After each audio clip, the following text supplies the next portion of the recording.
लाली मेरे लाल की जित देखूं तित लाल, और लाली देखन मैं गई मैं भी हो गई।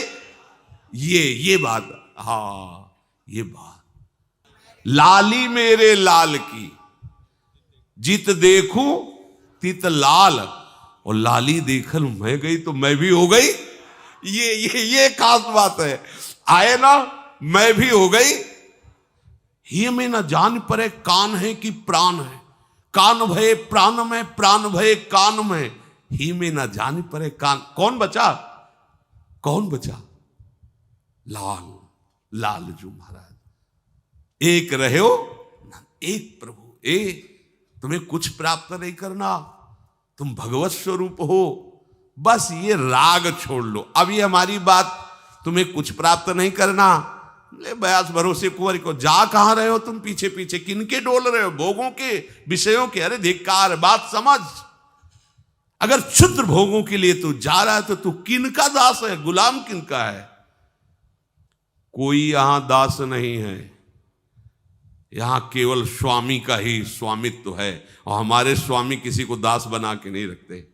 हमारे स्वामी का स्वभाव है, अगर तुम दासत्व में हो तो तुम्हें वो स्वामी बना देंगे। देख लो ना, रथ हाँक रहे हो, बैठे स्वामी बने, पैर दबा रहे हैं, लंगोटी धो रहे हैं, ये स्वामी है। दासत्व का भाव रखोगे तो स्वामी तुम्हें स्वामी बना देगा। बचोगे ही नहीं, तुम्हारा अस्तित्व ही नहीं रहेगा, अपने में समेट लेगा, मिला लेगा और मैं बना देगा। मैं शुद्ध ब्रह्म, शुद्ध श्री कृष्ण। आत्मसमर्पण नहीं कर पा रहे हो, आत्मसमर्पण केवल बातें बना रहे हो, हम शरणागत हैं, हम आपके हैं, नहीं कर पा रहे हो। अन्यथा सबके सब साधन निरर्थक हो जाएंगे यदि आत्मसमर्पण नहीं हुआ। शास्त्र है, बहुत बढ़िया चांस है। कैसे? अब ये कोई खीर तो है नहीं कि बना के खवा दे तुम स्वस्थ हो जाओ, पुष्ट हो जाओ। बस समझा ही सकते हैं, उपाय बता सकते हैं। स्वीकृति आपकी, आप स्वीकार न करो तो क्या कर सकते हैं? कुछ नहीं, केवल अपना अस्तित्व हटा देना है। जोई जोई प्यारो करे सोई मुई, परमानंद में मगन। नहीं मान रहे। हमें तो बहुत आश्चर्य होता है कि आज्ञा स्पष्ट रकील खिंची हुई, इधर नहीं जाना, पर वो कह रहा है कि तुम्हारी एक नहीं सुनेंगे। तुम कहोगे नहीं जाना, तुम इधर ही रहेंगे। अब हम कैसे कह सकते हैं? इसीलिए भगवान के अवतार हुए, महापुरुषों के अवतार हुए, पर अपने लोगों का कल्याण नहीं हो पाया। क्योंकि हम लोग ऐसे ही हैं कि इधर जाना नहीं तो उधर ही खड़े रहेंगे, हम इधर आएंगे ही नहीं। ये स्वभाव उल्टा, आसुरी भाव। जिन्होंने प्रभु के अनन्य प्रेमी अकिंचन भक्तों की चरण कमलों की धूल से अपने को नहला दिया है। एकांतिनाम भगवतस् तदकंचनानाम पदारविंद रजसा लुप्त देहिनाम स्यात्। बड़ी भारी बात।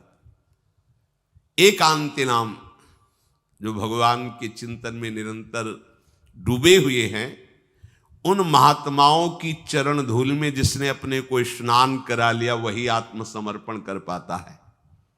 अब आप धूल ही ढूंढोगे कि भैया वो स्नान करना है धूल से।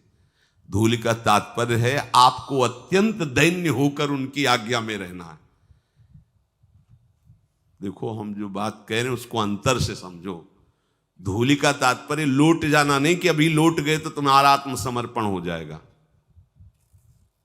धूलि का तात्पर्य है कि चरण धूलि मतलब चरणों के एकदम नीचे है वो। चरण धूलि, चरण पड़ने पर नीचे ही तो रहती है ना। अर्थात तुम इतने दैन्य हो जाओ कि उनके चरण तलवे हो।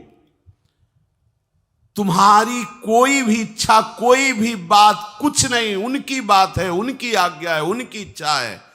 इससे हो क्या हो जाएगा? हरीक से आत्मसमर्पण, प्रियाजू से आत्मसमर्पण। मैंने जो विज्ञान से तुम्हें विशुद्ध भागवत धर्म सुनाया, अगर इसको सुन लिया जाए, स्वीकार कर लिया जाए, तो इसी जन्म में भगवत साक्षात्कार हो जाए। भगवान कह रहे हैं इसे अभ्यास से स्वीकार करो, चित्तवृत्ति को नाम में लगाओ। देखो, प्रारंभ में हमने देखा है, इसलिए आपको बता रहे हैं, प्रारंभ में नाम यहां से नहीं चलता है, प्रारंभ में यहां से विषय चिंतन चलता है और नाम को चलाना पड़ता है जिह्वा से। अब चूंकि अपने लोगों को महापुरुषों का संग प्रारंभ से ही मिला, ऐसे भजनानंदी, तो ऐसे संस्कार डाल दिए कि जीवन का लक्ष्य ही एक बन गया कि केवल भजन ही करना है। जो पहले, सबसे पहले गुरुदेव भगवान संन्यास में मिले, पूज्य स्वामी श्री गणेशाश्रम जी महाराज, तो वो बड़ा दुलार करके ही कहते कि बच्चा, अगर साधु बनने के लिए आए तो एक ही बात केवल है, हर समय भजन चलना चाहिए। और आप भी वो लंबी वाली गौमुखी लेकर के हर समय एक बार केवल फलाहार पाते थे। संतों का बड़ा नियम होता है, और फलाहार में वहाँ सेव संतरा अंगूर मिलते नहीं थे देहात के, तो वहाँ कोई आलू उबाल, और उनका नियम था जैसे मिट्टी का पात्र या नारियल का पात्र ऐसे किया, और आपने पूछा स्वामी जी डाल दें, पात्र उल्टा कर दिया, नहीं, अगर पात्र से रखा है आप डालते चले जाएं, जितना डाल दे, 2 किलो 4 किलो जो भी डाल दे, पा लेंगे। एक डाला और आलू डाली, गुड़ डाल, स्वामी जी और डाल दे, बस हटा लेंगे, पूछेंगे नहीं, कभी कहेंगे नहीं कि भिक्षा पाल, बिल्कुल हर समय शांत। कोई ले आया कि स्वामी जी भिक्षा, पात्र रख दिया, तो स्वामी जी डालें, पात्र पलट गया।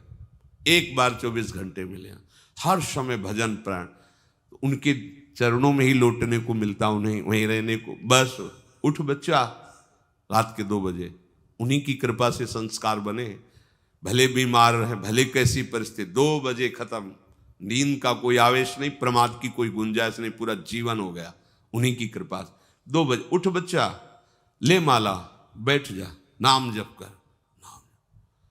और बच्चा, जब तक आराध्य देव की झलक ना मिले तब तक नाम जप सार्थक नहीं माना जाता। नाम जप करते करते आराध्य देव झलकने लगे तब माना जाता है नाम जप सार्थक हुआ।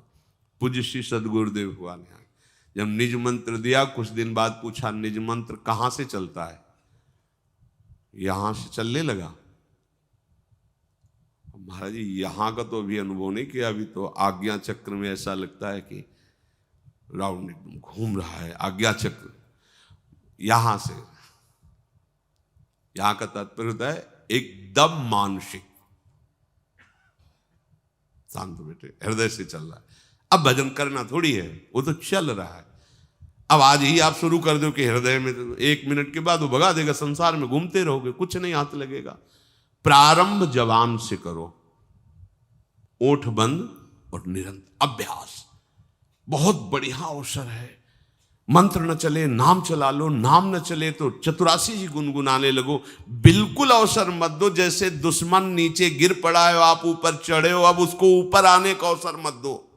ऊपर आने का अवसर दिया तो अब आपको ऊपर आने का अवसर दुश्मन नहीं दे पाएगा। ध्यान रखना, एक बार अगर अब मन चढ़ गया आपके ऊपर और मनमानी आचरण करा लिया तो आपको भजन लायक नहीं रखेगा, क्योंकि वो समझ चुका है कि तुम ऐसी जगह पहुंच चुके हो कि अगर अब हम इसको हरा ना पाए तो मुझे जिंदगी भर इसका गुलाम बनना पड़ेगा। मन ने देख लिया है कि अब हम मारे जाएंगे, अब मुझे मरना पड़ेगा, तो वो आखिरी कोशिश करके आपका नाश करेगा। बस आप सावधान हो जाओ। इस समय आपके घुटने उसके गर्दन के ऊपर हैं ऐसा समझो, क्योंकि सदगुरु आश्रय, संत आश्रय, सत्संग, नाम धाम आश्रय, अब वो विचलित हो रहा है, भड़बड़ा रहा है। कोई तो मिले ऐसा, थोड़ा तो हमें जीवन दान दे, क्या विषय भोग, थोड़ा तो मुझे विषय सेवन करने को मिले। चूक कर दी तो फिर गिरा देगा। परमहंस श्री ओंकारानंद सरस्वती जी ले जब बिल्कुल नई अवस्था में सामने उनके गए तो उनका, अच्छा बच्चा बड़े भाग्यशाली हो, वैराग्य मार्ग में आए हो, पर ध्यान रखना एक सांप को जब बंदर पकड़ता है तो बोले ऐसे ऐसे जड़ में रगड़ता, फिर देखता, सूं तो नहीं बोला, फिर रगड़ता है, और वो मरने पर भी रगड़ता ही रहता है कि कहीं इसमें जान न। बोले बस ऐसे ही साधु को, साधक को, उपासक को अपने मन को रगड़ना है। राधा वल्लभ श्री हरिवंश, राधा वल्लभ श्री हरिवंश, राधा वल्लभ श्री हरिवंश। अगर सूं बोलने का मतलब अगर थोड़ा भी विषय स्फुरण रह गया है तो अभी रगड़ते रहो, राधा वल्लभ श्री हरिवंश। फिर सच्ची कहते भजन करना नहीं पड़ता। जैसे भजन थोड़ी करना पड़ता है ही नहीं, भजन किसी और कुछ क्या करें। कुछ है ही नहीं यंत्रों में, वो स्फूर्ति केवल वही। अब उसको भजन थोड़ी करना है, रह ही नहीं गया, कुछ करना ही नहीं रह गया है। हंस रहे, खेल रहे, बात कर रहे, खा रहे, पी रहे, चल रहे, ठाड़े बैठे परे उताना, कबीर काहे हम राय ठिकाना। हर समय पर वो स्थिति प्राप्त करने के लिए निरंतर अभ्यास की आवश्यकता है। श्री भगवान कह रहे हैं कि परमम पुरुषम दिव्यम याति पार्थानुचिंतयेत, जो मेरा सदैव चिंतन करता रहता है, दिव्य परम पुरुष का साक्षात्कार उसको अपने चित्त में ही हो जाता है। चित्त स्थान भगवान वासुदेव का है। शरीर छोड़ने के बाद नहीं, शरीर रहते ऐसी आनंद की वृत्ति उदय होती है। अब उनके लिए शब्द ही नहीं तो क्या वर्णन करें। ऐसी आनंद की उसी आनंद में वो आनंद समुद्र प्रभु प्रकाशित होने लगते हैं। पर उस आनंद में जहां आपका थोड़ा प्रयास होता है, आप उलझ करके विषय की तरफ चले जाते हैं। ध्यान देना हमारी इस बात को, यह अनुभवगम्य बात कहते हैं। जब आपको भजन का थोड़ा आनंद मिलेगा तो आप थोड़ा निश्चिंत जैसे होते हैं, उसी समय मन आपको विषयों में फंसा देगा। जब आपको भजन का अभ्यास बढ़ने लगे, आनंद मिलने लगे, तो आपको उदासीनता बढ़ानी है, हंसना नहीं है, लोगों से मिलना नहीं, खेलना नहीं है, क्योंकि इस समय चढ़ाई का है। आनंद स्फुरित होने लगा, बचाओ, बिल्कुल आसपास से सुरक्षित हो जाओ। वो आनंद ही आपको ऊपर ऐसी स्थिति में ला देगा जहां ये विषय नहीं ले जाएंगे। भगवान कह रहे परमम पुरुषम दिव्यम याति पार्थानुचिंतयन्, जो निरंतर अभ्यास चिंतन का करता है, उसे चित्त में ही भगवत साक्षात्कार हो जाता है। अगर आप सावधान नहीं रहेंगे, चिंतन सही नहीं रहेगा आपका, तो किसी भी अवस्था में ये विषय चिंतन छूटने वाला नहीं।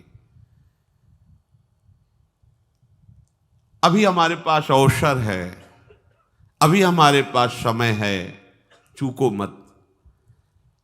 ये बहुत सूक्ष्म लड़ाई है, ये कोई बाहर के लाठी डंडा गोली वाली लड़ाई नहीं है, ये अंतर की लड़ाई है। इसमें बड़े बड़े हार जाते हैं। अगर कोई जीत पाता है तो एकमात्र भगवान को समर्पित चित्त वाला जीतता है। हमें लगता है आपको बढ़िया समर्पण का अवसर है। अब आप ये जो मना किया जाता है, उन विषयों का भोग करते हैं, विषयों का सेवन करते हैं, तो फिर ऐसा लगता है अब हम नहीं कर पाएंगे, हमारे पास कोई चांस नहीं रह गया कि अब आपको संभाल सकें। इसलिए आप सहयोग कीजिए। ये बाहरी आनंद 4 दिन का है, मान जाओ, बाहरी आनंद।